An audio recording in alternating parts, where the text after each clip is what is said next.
Right, if you are losing distance with your driver in hand, struggling to generate club head speed, maybe slowing down a little, then this could be the perfect answer to your problems, because in today's video I'm going to show you how you could potentially increase that club head speed and eventually drive that ball further down the fairway. Sounds good? So today's video comes from Cogorno Golf, who quite honestly I had not heard of until recent weeks when you advised me I should take a look at his channel. And I tried out a tip that was basically looking to increase your club head speed for your irons. It worked incredibly well for me, and it's something I've adopted into my game. But then I asked the question, well, if you can do that for your irons, why can't you take exactly the same interpretation into your driver and also increase club head speed, increase distances? Very quick recap. I'll put the link for my initial video down below. Also, Eric's initial video will be down below, but I'm going to quickly recap on what you do. The problem we've got as golfers, or as Eric explains it at least, we get to the top of our swing, of our backswing, and we use a huge amount of energy to try and hit into the back of that golf ball. That's where we assume we need to generate that speed from. What we don't do is generate enough speed through the impact area, and essentially that's where that club head speed is essential. And he does a little drill, and it's a really weird drill, I can tell you that now. And I said in the initial video, you're gonna have to try this out. You feel a little bit silly doing it, like I did in the video, and then you realize a bit later on when we progress this, it actually works. You don't feel as stupid. You're gonna need a bit of a prop, and in this case, I'm gonna use the yellow tee box cover. And you can use a basket of balls, your driver head cover, whatever it may be. And you're gonna put your club head in front of that. And what that's stopping us doing is taking any form of backswing, because we ain't going that way. All this is about generating this club head speed from our address position through to the top of our swing. And all you do is this: take your normal position. You're gonna feel like you want to go backwards, that's what your brain is telling you, but what you're going to do is this. Right, let me get in my position first of all. You're going to whip through to the top of your swing just as fast as you can. Like I said, feels a little bit weird, I know, and just keep on doing that. Now, I feel like I'm getting there very quickly. It probably looks to you, it's almost like in slow motion, but trust me, I'm doing my best to kind of get that from there with no generated power from this side of the swing, all coming from the address position, and it's up and I'm through the ball.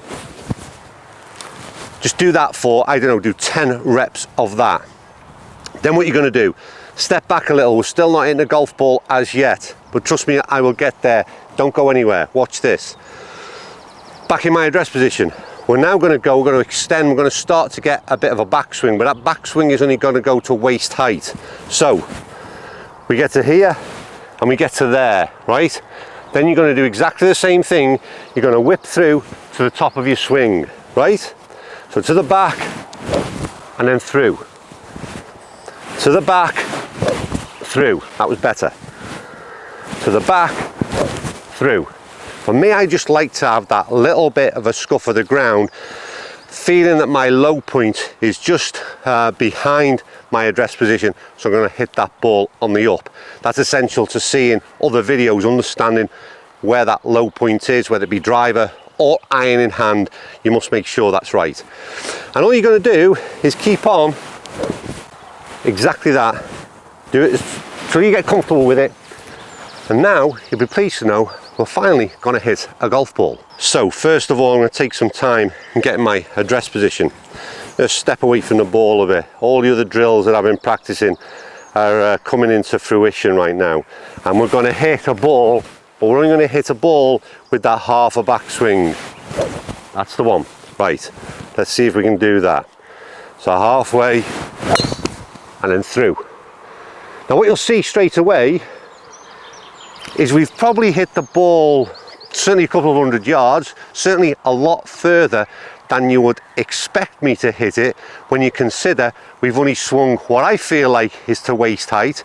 As I said in the initial video, The likelihood is I'm probably going a little bit higher than that, but either way, it's generating far more distance than you would expect from a half a swing. So we're going to try one more as a half swing, and then we've got a little visitor, and then we're going to adopt it and move it a little bit further into a full swing. But trust me, this generates so much more club head speed than you would ordinarily get. So if you're new to this channel, just a quick reminder of what this thing is all about, testing the tips. I am an average golfer, much like yourself, and I continually look for nuggets of information that might help me become a better golfer.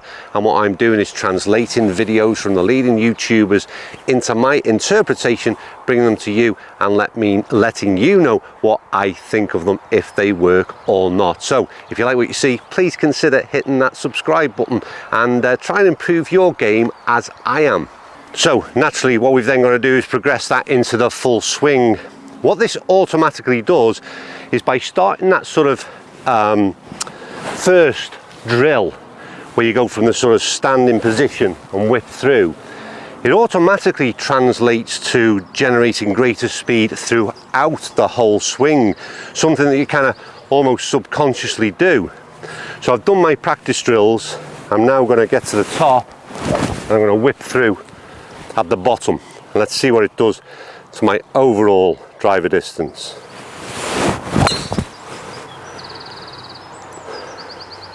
That's probably, I hope, I mean, you're picking that up in the backdrop of those mountains. That is probably the longest drive I've hit on camera since we've been doing this testing the tip series. So trust me, it is really worth going through the pain.